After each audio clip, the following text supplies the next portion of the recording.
Hello guys, तो आज की इस वीडियो में हम लोग डिस्कस करेंगे क्लासिफिकेशन ऑफ कास्टिंग प्रोसेस के बारे में।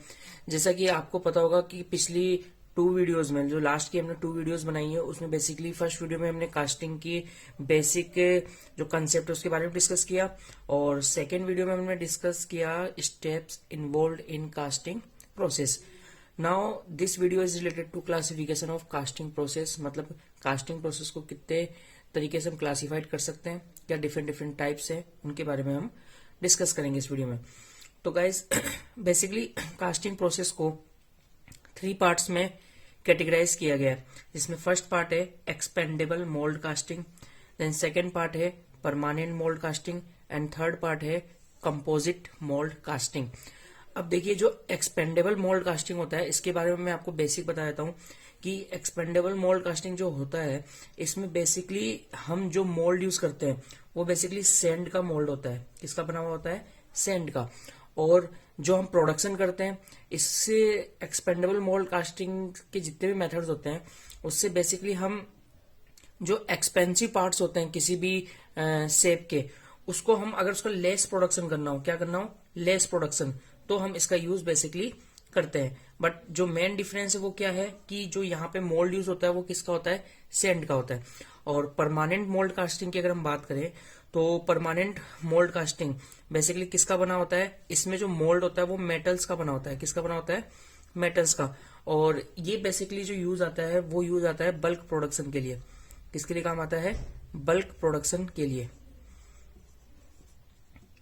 और जो हमारे पास कंपोजिट मोल्ड कास्टिंग होता है वो बेसिकली उसमें हम सैंड और मेटल दोनों का मिक्स यूज करते हैं। सैंड प्लस मेटल दोनों मिक्स रहते हैं उसमें मोल्ड का जो मेकिंग होता है, क्योंकि उसके कुछ कोर्स जो होते हैं वो किससे बनाए जाते हैं? सैंड से। और जो रेस्ट ऑफ द पार्ट्स है वो किससे बनाए जाते हैं? मेटल से। तो ये है बेसिकली। अब जस्ट बिकॉज ये जो एक्सपेंडेबल मोल्ड कास्टिंग है इसमें मोल्ड सैंड का यूज हुआ है, तो ये आप इसको सिर्फ वन टाइम यूज कर सकते हो। इससे जो भी आप कास्टिंग करोगे that will be use only for one time, single time. But जो परमानेंट मोल्ड कास्टिंग है वहां पे जो आप मोल्ड तैयार कर रहे हो जस्ट बिकॉज मेटल्स का है तो उसको आप अगेन एंड अगेन यूज कर सकते हैं। और कंपोजिट मोल्ड कास्टिंग तो ऐसा है कि इसको भी आप अगेन एंड अगेन यूज कर सकते हो, बट अगर आपको डिफरेंट डिफरेंट टाइप से अगर जो कोर आपने सैंड का बनाया है वो आपको अगेन एंड अगेन बनाना पड़ेगा। रेस्ट ऑफ द जो मोल्ड है वो तो मेटल का बना ही है। अब इसके बाद ये तो मेन 3 कैटेगरीज हो गई। अब इसमें भी जो इंपॉर्टेंट है वो है expendable mould casting and permanent mould casting, जिसमें जो पहला एक्सपेंडेबल मोल्ड कास्टिंग है इसके बेसिकली बहुत सारे टाइप्स है, जिसमें पहला आता है सैंड कास्टिंग। कौन सा आता है? Sand casting. ये इसका फर्स्ट जो क्लासिफिकेशन है एक्सपेंडेबल मोल्ड कास्टिंग का वो है सैंड कास्टिंग। अब ये बेसिकली एक कॉमन टाइप ऑफ कास्टिंग है, और इसमें जो हमारे मोल्ड्स होते हैं वो बेसिकली किसके बनाए जाते हैं? सैंड के। ठीक है। और ये कॉस्ट इफेक्टिव भी होता है, और लार्ज पार्ट्स, जैसे कि आपको मान लो किसी भी शेप के लार्ज पार्ट्स तैयार करने हो तो आप सैंड कास्टिंग की हेल्प से तैयार कर सकते हैं। Now the second one is shell moulding. Shell mounting.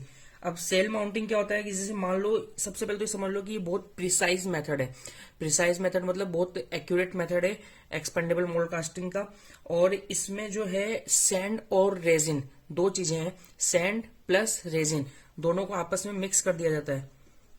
Sand plus resin, उसको मिक्स करके और एक सेल टाइप स्ट्रक्चर तैयार किया जाता है। देन उसके बाद कास्टिंग डन की जाती है। डिटेल में भी हम इनकी सारी लेटर ऑन वीडियोस में डिस्कस करेंगे। Now the third type is plaster moulding. Plaster moulding. And जो प्लास्टर मोल्डिंग है इसमें बेसिकली क्या करते हैं हम? प्लास्टर ऑफ पेरिस का यूज करते हैं हमारे मोल्ड्स को रेडी करने के लिए। जो हमें मोल्ड रेडी करना होता है वो बेसिकली प्लास्टर ऑफ पेरिस का बना हुआ होता है। और इसके लिए इसको जो हम यूज करते हैं बेसिकली जब किसी पार्ट के बहुत इंट्रिकेट डिटेल्स आपको प्रेजेंट करने हो, इंट्रिकेट डिटेल्स मतलब बहुत ही पेचीदा या फिर कॉम्प्लेक्स डिटेल्स आपको यूज करने हो, तब हम प्लास्टर मोल्डिंग का यूज करते हैं। Now the fourth part is investment casting. Investment casting. अब जो इन्वेस्टमेंट कास्टिंग है इसको हम लॉस्ट वैक्स कास्टिंग भी बोलते हैं। क्या बोलते हैं? Lost wax casting. अब लोस्ट वैक्स कास्टिंग इसलिए बोला जाता है क्योंकि इसमें जो आपका मोल्ड तैयार होता है वो बेसिकली एक वैक्स का तैयार होता है, और उस मोल्ड के ऊपर जो आपके पास जो वैक्स जो आपने तैयार किया उसके ऊपर आपके पास एक जो अपन बोलते हैं मटेरियल रिफ्रैक्टरी मटेरियल, तो रिफ्रैक्टरी मटेरियल को उस वैक्स के चारों तरफ फिल कर दिया जाता है, जिससे जब आप उसमें मोल्टन मेटल को फिल करते हो तो वैक्स तो पिघल के बाहर आ जाता है और आपके पास जो आपको डिजायर्ड शेप है वो आपको गेन हो जाता है। And the fifth one is evaporative pattern casting. Evaporative pattern casting. तो ये हो गया evaporative pattern casting. Evaporative pattern casting में क्या होता है कि आपने जो पैटर्न तैयार किया होता है ना, वो इवापोरेट हो जाता है। मतलब वो बेसिकली समझ लो एक ऐसे मटेरियल का यूज करते हैं उस पैटर्न को बनाने के लिए जो कि इजीली क्या हो जाता है, इवापोरेट हो जाता है। तो जब आप मोल्टन मेटल उसमें फिल करते हो तो जो अपना पैटर्न वाला मटेरियल है वो तो इवापोरेट होके उड़ जाता है और आपका जो डिजायर्ड शेप है वो आपका बन के रेडी हो जाता है। इसके बाद हमारे पास आते हैं परमानेंट मोल्ड कास्टिंग, जिसमें पहला है वो है डाई कास्टिंग। पहला कौन सा है, डाई कास्टिंग। अब ये डाई कास्टिंग क्या होता है, इस डाई कास्टिंग में हम बेसिकली क्या करते हैं, हाई प्रेशर में मोल्टन मेटल को क्या करते हैं, मोल्टन मेटल को हाई प्रेशर में फोर्सफुली अपनी कैविटी के अंदर फिल करवाते हैं। अब इससे जो बनने वाला हमारा जो शेप है, जो भी आप तैयार कर रहे हो, जिसकी भी आप कास्टिंग कर रहे हो, तो बेसिकली बहुत ही प्रिसाइज होता है और उसके डायमेंशन बहुत ही एक्यूरेट आपको मिलते हैं। Now the second one is gravity die casting. Gravity die casting में क्या होता है, ये सिंपली एक तरीके से डाई कास्टिंग की जैसा ही होता है, बट इसमें बेसिकली हमारा क्या होता है, ग्रेविटी का रूल यूज होता है। ग्रेविटी का रूल आपको पता ही है कि कोई भी चीज नीचे की तरफ फ्लो करेगी।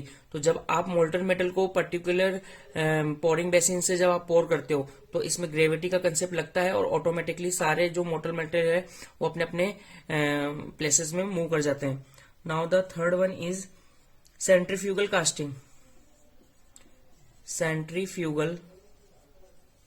कास्टिंग। अब जो सेंट्रीफ्यूगल कास्टिंग है इसमें बेसिकली क्या होता है कि आपको जो आपने मोल्टन मेटल रेडी कर रखा है उसको जब फिल किया जाता है मोल्ड के अंदर, तो मोल्ड को सेंट्रीफ्यूगल मतलब आपको रोटेट करना होता है और इतनी स्पीड में रोटेट किया जाता है कि जिससे हमारा जो डिजायर्ड शेप है वो बेसिकली किस टाइप का हमें मिलेगा, सिलेंड्रिकल फॉर्म में।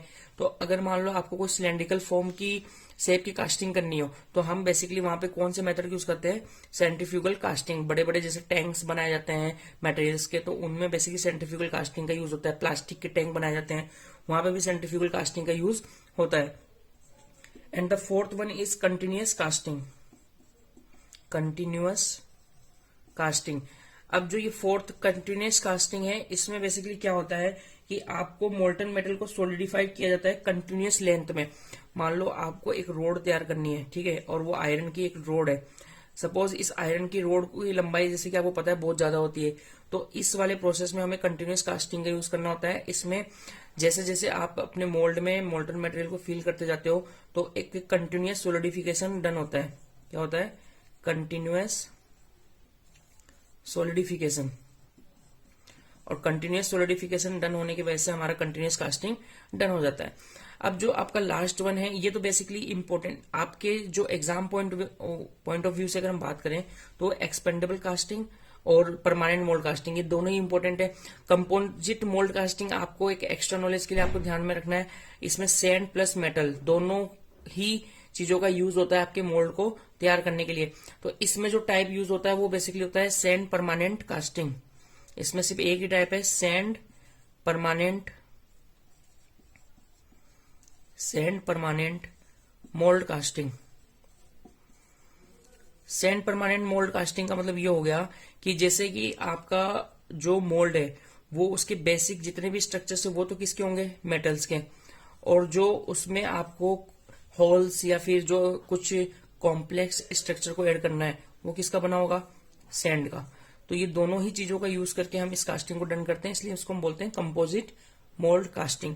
तो गाइज इस वीडियो में मैंने पूरा ट्राई किया है कि आपको कास्टिंग के जितने भी प्रोसेस है बेसिक से लेके कॉम्प्लेक्स फॉर्म तक जितना भी क्लासिफिकेशन है मैंने उसको समझाने की कोशिश की। वीडियो अच्छा लगा तो प्लीज वीडियो को लाइक करें, अपने फ्रेंड्स के साथ सब्सक्राइब करें और हमारे चैनल के साथ ऐसे ही जुड़े रहें। Thank you guys.